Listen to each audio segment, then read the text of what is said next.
पीढ़ी हमारे किसान अलग अलग स्पीसीज की अलग अलग वैरायटी इनको सहेज कर रखते गए और उसको विकास करते रहे। किसान की विरासत, धरती के वनस्पति संसाधन, एक अधिकार जिसका दुनिया भर के देश करते हैं सम्मान।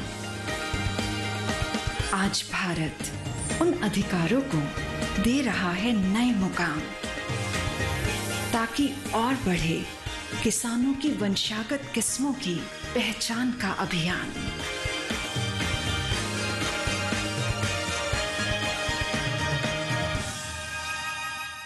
नमस्कार किसान भाइयों बहनों, दूरदर्शन किसान के कृषि दर्शन में आप सभी का स्वागत है। मैं हूं आपके साथ अदिति शर्मा।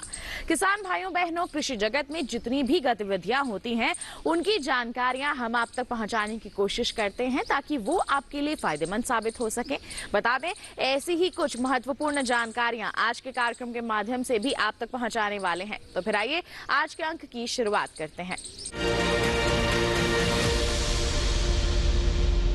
किसान भाइयों बहनों, बता दें कि हाल ही में हरियाणा के हिसार में कृषि दर्शन एक्सपो मेले का आयोजन किया गया। इस मेले में कृषि के छोटे और बड़े सभी उपकरणों की प्रदर्शनी लगाई गई। क्या कुछ और खास रहा इस मेले में, आइए आपको दिखाते हैं। हरियाणा स्थित हिसार के उत्तरी क्षेत्रीय कृषि मशीनरी प्रशिक्षण एवं परीक्षण संस्थान में 3 दिवसीय मेले का आयोजन किया गया। इस कृषि यंत्रीकरण मेले के उद्घाटन समारोह में हरियाणा के कृषि मंत्री जेपी दलाल, कृषि मंत्रालय के अपर आयुक्त डॉक्टर विजय कुमार काले, NRFMTTI के निदेशक डॉक्टर मुकेश जैन एवं विभिन्न राज्यों के किसानों ने भाग लिया। इस अवसर पर हरियाणा के कृषि मंत्री जेपी दलाल ने कहा, ये जो मशीनरी का प्रदर्शन है, भारत सरकार का संस्थान है ट्रैक्टर ट्रेनिंग सेंटर, इसमें बहुत सुंदर आयोजन किया। इससे जो लेटेस्ट मशीनरी आती है कृषि से संबंधित, उसका प्रदर्शन होता है, किसानों को लाभ होता है और किसानों को ट्रेनिंग भी होती है। और एक वक्त था कि जब हम बैलों से खेती करते थे और इतने सालों में अब जो बदलाव आया है कि आज हम ड्रोन से स्मार्ट एग्रीकल्चर कर रहे हैं। एक वक्त था जब हम अनाज इंपोर्ट करते थे, थोड़ी सी आबादी का पेट नहीं भर पाते थे। आज हम अपना अलावा बाकी दुनिया को भी अनाज देने में सक्षम हैं। और मैं किसानों को नमन करता हूं, जो भी इन्होंने पसीना बहा करके हमारे खाद्यान्न भंडार भरे हैं, फिर बधाई के पात्र हैं। और भारत को सक्षम बनाने में, भारत को समर्थ बनाने में सबसे बड़ा योगदान किसानों का है। इस मेले के बारे में कृषि मंत्रालय के अपर आयुक्त डॉक्टर विजय कुमार काली ने कहा, भारत सरकार ने जो है कृषि जो है हमारी जो फसल अवशेष योजना है, फसल अवशेष को जो प्रबंधन के लिए स्पेशली एक जो है 4 राज्यों के लिए जो है ये स्कीम जो है लॉन्च की है। और उसमें खास तौर पे यहाँ पे जो कृषि दर्शन महोत्सव में जो है जो कृषि प्रणाली जो मैनेजमेंट की जो मशीनें हैं उसको प्रदर्शित की है। तो लोग यहाँ पे आएंगे, उनको काफ़ी तौर पे इसकी जानकारी मिलेंगी और उसमें निश्चित तौर पे जो है कृषि फसलों का किस तरह से, अवशेषों का किस तरह से प्रबंधन किया जाए, ये खास तौर पे उनको जानकारी मिली।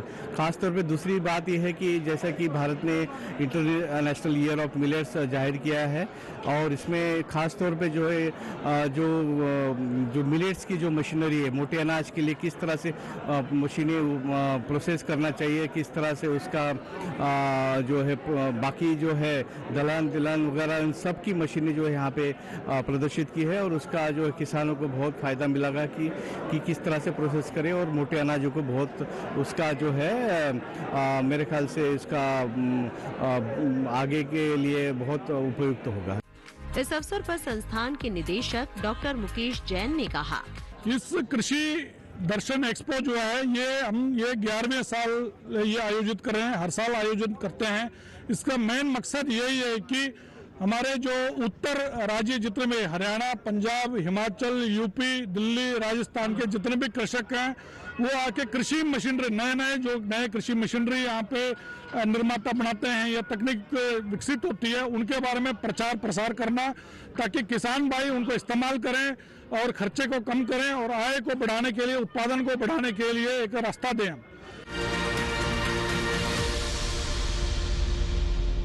किसान भाइयों बहनों, फिलहाल कार्यक्रम में वक्त हो चला है एक छोटे से ब्रेक का। आप कहीं मत जाइए, देखते रहिए कार्यक्रम कृषि दर्शन और बने रहिए दूरदर्शन किसान पर।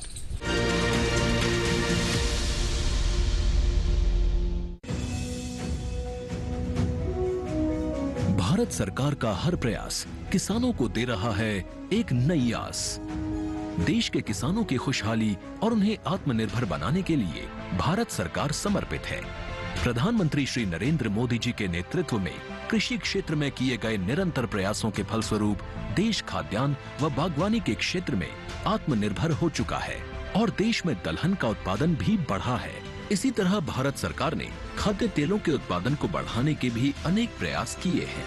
इसी क्रम को आगे बढ़ाते हुए माननीय प्रधानमंत्री श्री नरेंद्र मोदी जी के नेतृत्व में भारत सरकार ने दूरदर्शी निर्णय लेते हुए राष्ट्रीय खाद्य तेल मिशन ऑयल पाम की शुरुआत की है। इस मिशन से देश भर के किसानों को बहुत लाभ मिलेगा।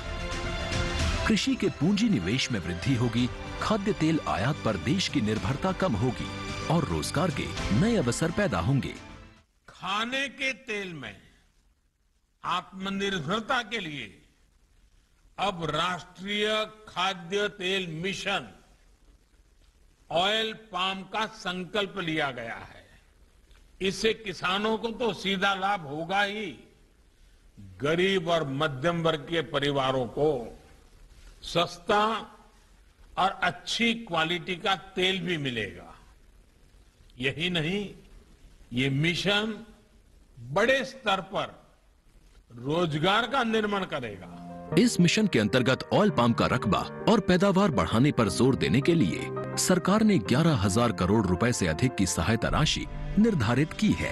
मिशन के तहत सरकार ने ऑयल पाम की खेती के लिए रोपण आदि की सहायता में बढ़ोतरी करते हुए पहले मिलने वाले 12,000 रुपए प्रति हेक्टेयर को बढ़ाकर 29,000 रुपए प्रति हेक्टेयर तक कर दिया है। ऑयल पाम के पुराने बागों के पुनरुद्धार के लिए 250 रुपए प्रति पौधा के हिसाब से विशेष सहायता दी जा रही है।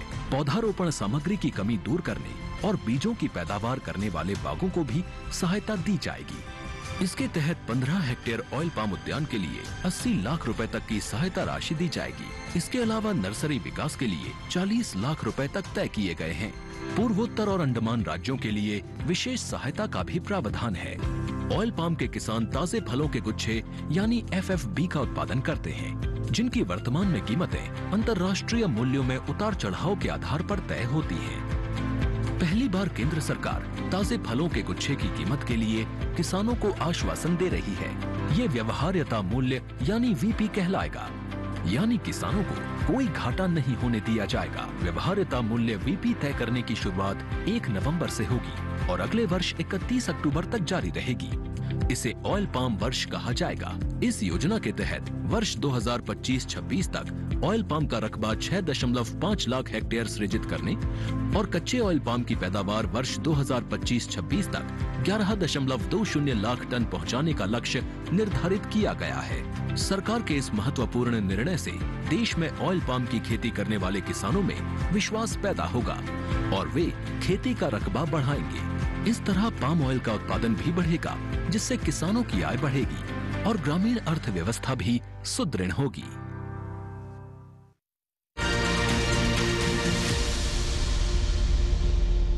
ब्रेक के बाद दूरदर्शन किसान के कार्यक्रम कृषि दर्शन में आप सभी का फिर से स्वागत। आइए किसान भाइयों बहनों, अब कार्यक्रम में दिखाते हैं आपको हमारा सेगमेंट कृषि स्टार्टअप।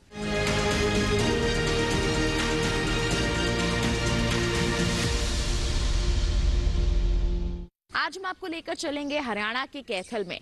वहां पर हमारे सफल किसान हैं अमरीक सिंह। बता दें आपको, जैविक खेती करते हैं ये और इससे अच्छी आमदनी भी अर्जित कर रहे हैं। तो आइए इनसे मुलाकात करते हैं, जानते हैं कैसा रहा है इनका कामयाबी का सफर।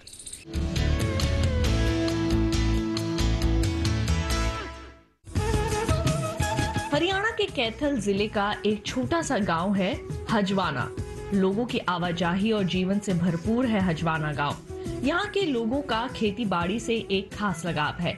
लगभग 5,000 की जनसंख्या वाले इस गांव में अधिकांश लोग खेती से जुड़े हुए हैं। यहाँ की माटी ने फसलों के साथ साथ अनेक नायकों को जोड़ा है। इन्हीं में से एक नायक हैं अमरीक सिंह। इन्होंने अपनी पढ़ाई MA तक की है, जिसके बाद इन्होंने अपना व्यापार शुरू किया। व्यापार में अधिक सफलता न मिल पाने के कारण इन्होंने खेती करना शुरू कर दिया। अमरीक सिंह ने जमीन और किसानों की जरूरतों को देखते हुए खेती में कई अच्छे बदलाव किए हैं। इनके द्वारा खेती में लाए बदलावों ने किसानों के जीवन में बहुत बड़ी राहत दी है और उनके जीवन स्तर को बेहतर बनाने में अहम भूमिका निभाई है। अमरीक सिंह धान की खेती करते हैं। शुरुआत में वे 10 एकड़ जमीन पर धान की बिजाई करते थे। जैसे जैसे समय बीतता गया और सफलता मिलती गई, इन्होंने ज्यादा बड़े जमीन पर धान की खेती करना शुरू किया। वर्ष 2010 में इन्होंने धान की बिजाई हैप्पी सीडर से करनी शुरू कर दी। शुरुआत में इन्हें परंपरागत खेती से फायदा नहीं हुआ। वर्ष 2008 में अमरीक कृषि विज्ञान केंद्र के संपर्क में आए। केवीके के वैज्ञानिकों ने इन्हें मिट्टी जांच कराने की सलाह दी। वैज्ञानिकों की सलाह पर अमरीक ने अपनी पूरी खेत की मिट्टी की जांच कराई और जांच के बाद जो भी कमी मिट्टी में उपस्थित पाई, उनमें सुधार करके इन्होंने खेती करना शुरू कर दिया और तब से इन्होंने सफलता ही हासिल की है। अपनी सफलता के पीछे अमरीक केवीके के वैज्ञानिकों को पूरा श्रेय देते हैं। अमरीक सिंह ने बहुत से कामों का प्रशिक्षण लिया। डेयरी फार्मिंग, मधुमक्खी पालन, मशरूम की खेती, कृषि संरक्षण के कामों पर विशेषज्ञों से प्रशिक्षण लेकर अमरीक सिंह का खेती के प्रति नजरिया बदल गया। अपने खेतों को विविधतापूर्ण बनाने के लिए अमरीक सिंह ने मक्का, कपास, गन्ना और बागवानी शुरू की। इन्होंने बगैर जुताई के गेहूं बोया। इससे उनका समय बचा, खर्च कम हुआ और उनकी फसलें बीमारियों से भी सुरक्षित रह सकीं। केवीके से जुड़कर अमरीक सिंह ने संरक्षित खेती के विषय में जाना और अपने खेत में संरक्षित खेती को अपनाया और खेती कर लाभान्वित हुए। वर्ष 2012 में इन्होंने बायो फर्टिलाइजर तैयार कर जैविक तरीके से अपने खेत में सब्जियों और फलों की खेती करनी शुरू की। वर्तमान में वे लगभग 12 से 13 एकड़ भूमि में जैविक विधि द्वारा हर प्रकार की सब्जियों और फलों की खेती कर रहे हैं। अमरीक सिंह ने फसलों में ड्रिप सिंचाई और धान की सीधी बिजाई जैसी नई तकनीकों को अपनाकर खेती में सफलता हासिल तो की, साथ ही इन्हें व्यावसायिक फायदा भी हुआ। कृषि विज्ञान केंद्र ने अमरीक सिंह को खेती में आगे बढ़ने का रास्ता दिखाया। इन्हीं रास्तों पर चलते हुए अमरीक सिंह को हरियाणा कृषि विश्वविद्यालय हिसार द्वारा आयोजित अनेक मेलों में पुरस्कृत किया गया। कृषि में विविधता के लिए राज्य सरकार द्वारा इन्हें पुरस्कृत किया गया है।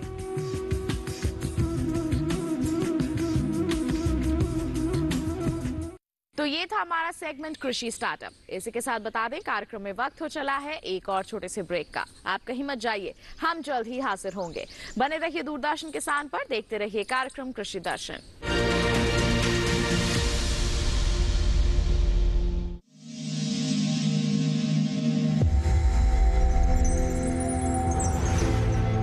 आत्मनिर्भर किसान भारत की शान। उत्पादन में आत्मनिर्भर होने के साथ साथ फसल की कटाई के उपरांत उपज की हानि को रोकने, ग्रामीण क्षेत्रों में रोजगार सृजन करने और बीज से बाजार तक के विजन को मजबूती देने के उद्देश्य से 1 वर्ष पूर्व माननीय प्रधानमंत्री श्री नरेंद्र मोदी जी ने एक महत्वाकांक्षी केंद्रीय योजना एग्रीकल्चर इंफ्रास्ट्रक्चर फंड की शुरुआत की।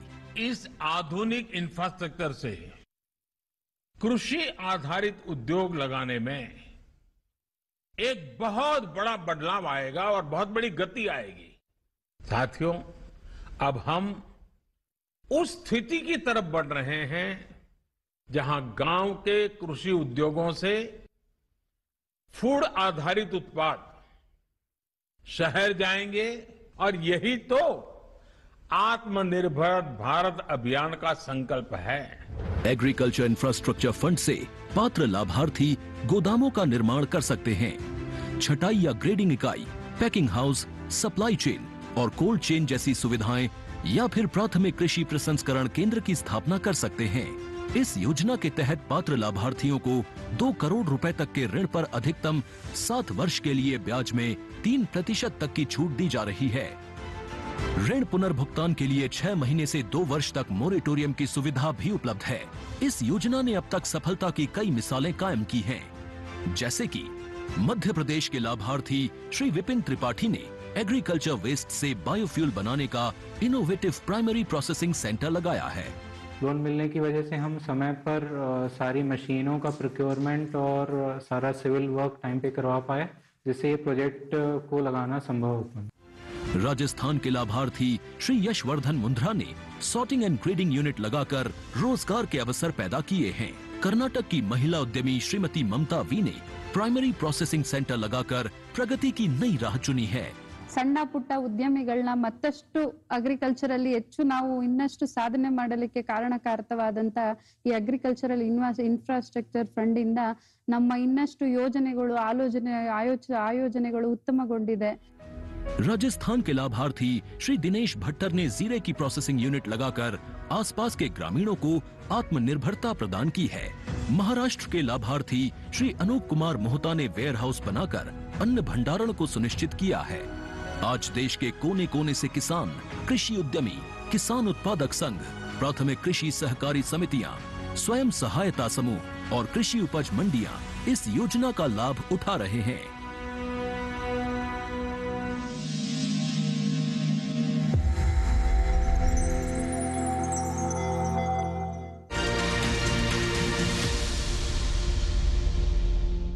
ब्रेक के बाद दूरदर्शन किसान के कार्यक्रम कृषि दर्शन में आप सभी का फिर से स्वागत। आइए अब आपको दिखाते हैं हमारा अगला सेगमेंट फार्मिंग इंडिया।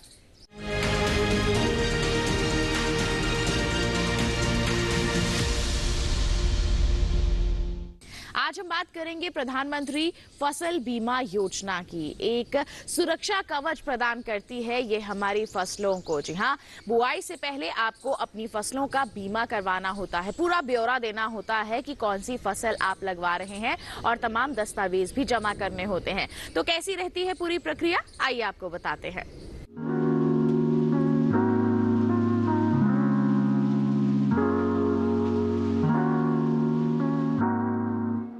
प्रधानमंत्री फसल बीमा योजना के तहत प्राकृतिक आपदा, कीड़े और रोग की वजह से सरकार द्वारा अधिसूचित फसल में से किसी नुकसान की स्थिति में किसानों को फसल बीमा और वित्तीय सहायता देना मुख्य काम है। इसके अलावा किसानों की खेती में रुचि बनाए रखने के प्रयास एवं उन्हें स्थायी आमदनी उपलब्ध कराना भी इस योजना का उद्देश्य है। कृषि के क्षेत्र में दिनों दिन हो रहे बदलाव और नई आधुनिक पद्धतियों को अपनाने के लिए प्रोत्साहित करना भी इस योजना का एक उद्देश्य है। इस योजना के अंतर्गत प्राकृतिक आपदाओं के कारण खराब हुई फसल के मामले में बीमा प्रीमियम बहुत कम रखा गया है। किसानों को खरीफ की फसल के लिए 2% प्रीमियम और रबी की फसल के लिए 1.5% प्रीमियम का भुगतान करना पड़ता है। इस योजना का लाभ उठाने के लिए कुछ किसान कुछ विशेष बातों का ख्याल रखें। जैसे फसल की बुआई के 10 दिनों के अंदर प्रधानमंत्री फसल बीमा योजना का फॉर्म भरना जरूरी होता है। फसल काटने से 14 दिनों के बीच अगर आपकी फसल को प्राकृतिक आपदा के कारण नुकसान होता है, तब भी आप बीमा योजना का लाभ उठा सकते हैं। बीमा की रकम का लाभ तभी मिलेगा जब आपकी फसल किसी प्राकृतिक आपदा की वजह से ही खराब हुई हो। किसान प्रधानमंत्री फसल बीमा योजना के लिए ऑफलाइन और ऑनलाइन दोनों तरीके से फॉर्म भर सकते हैं। अधिक जानकारी के लिए किसान नजदीकी बैंक की शाखा में जाकर फसल बीमा योजना का फॉर्म भर सकते हैं और इस योजना का लाभ उठा सकते हैं। किसानों के हित के लिए केंद्र सरकार द्वारा नित नए नियम और योजनाएं बनाई जा रही है। ऐसे में साल 2016 में प्रधानमंत्री फसल बीमा योजना भी सरकार द्वारा चलाई जाने वाली योजना है, जिससे किसानों की सहूलियत और बेहतर विकास होने में मदद मिल सके। बीते सालों में इस योजना का लाभ उठाकर किसानों ने और भी मजबूती के साथ कृषि में अपना योगदान देकर सफलता हासिल की है। इस योजना का उपयोग कर भारत के लगभग हर प्रदेश के किसान काफी हद तक लाभान्वित हुए हैं। साथ ही साथ अपनी आय दुगनी करने में भी इन्हें इस योजना के जरिए मदद मिली है।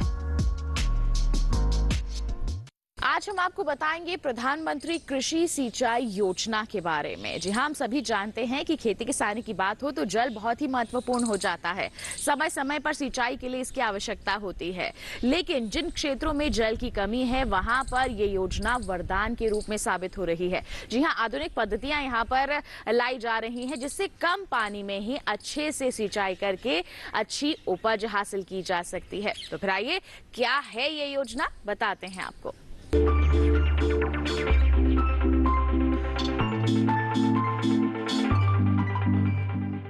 देश में करीब 14 करोड़ हेक्टेयर जमीन पर खेती होती है।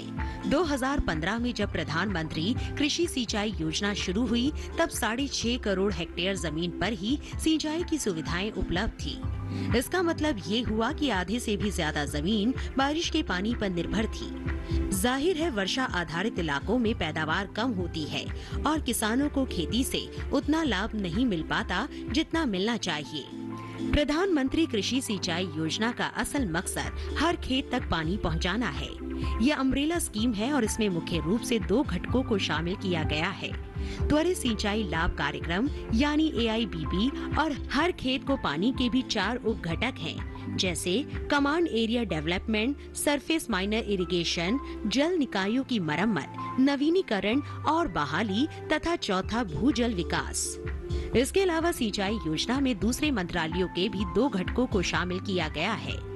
पहला घटक प्रति बूंद अधिक उपज है, जो केंद्र कृषि मंत्रालय के कृषि, सहकारिता और किसान कल्याण विभाग की ओर से कार्यान्वित किया जा रहा है। दूसरे घटक का नाम वाटरशेड विकास है। इसका कार्यान्वयन ग्रामीण विकास मंत्रालय का भूमि संसाधन विभाग कर रहा है। सिंचाई योजना का उद्देश्य खेत तक पानी की पहुंच को बढ़ाना और सुनिश्चित सिंचाई के तहत खेती योग्य क्षेत्र का विस्तार करना था। इसके अलावा खेत में पानी के उपयोग की दक्षता में सुधार करना और स्थायी जल संरक्षण प्रथाओं को पेश करना भी इसमें शामिल था। पानी की बचत इस योजना का बहुत महत्वपूर्ण पहलू है। 2020-21 के दौरान इस योजना के तहत 9,38,000 हेक्टेयर फसलों को सूक्ष्म सिंचाई के तहत लाया गया। इसमें टपक और फव्वारा दोनों तरह की सूक्ष्म विधियां शामिल है। 2021-22 के लिए हर खेत को पानी के अंतर्गत 899 करोड़ रुपए के बजट का प्रावधान किया गया। प्रति बूंद अधिक उपज के लिए 4,000 करोड़ रुपए को और वाटरशेड डेवलपमेंट के मद में 2,000 करोड़ रुपए का प्रावधान किया गया है।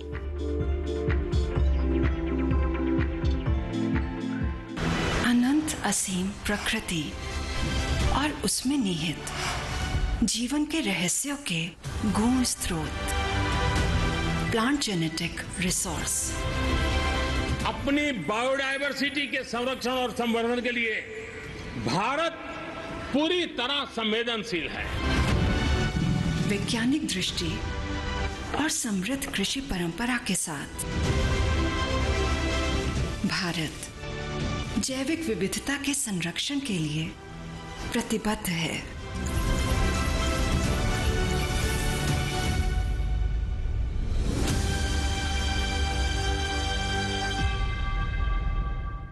किसान भाइयों बहनों, ये था सेगमेंट फार्मिंग इंडिया और इसी के साथ बता दें आज के हमारे इस कार्यक्रम में बस इतना ही। उम्मीद है जितनी भी जानकारियां आज के कार्यक्रम के माध्यम से आप तक पहुंचाई गई हैं सभी आपके लिए फायदेमंद साबित हुई होंगी।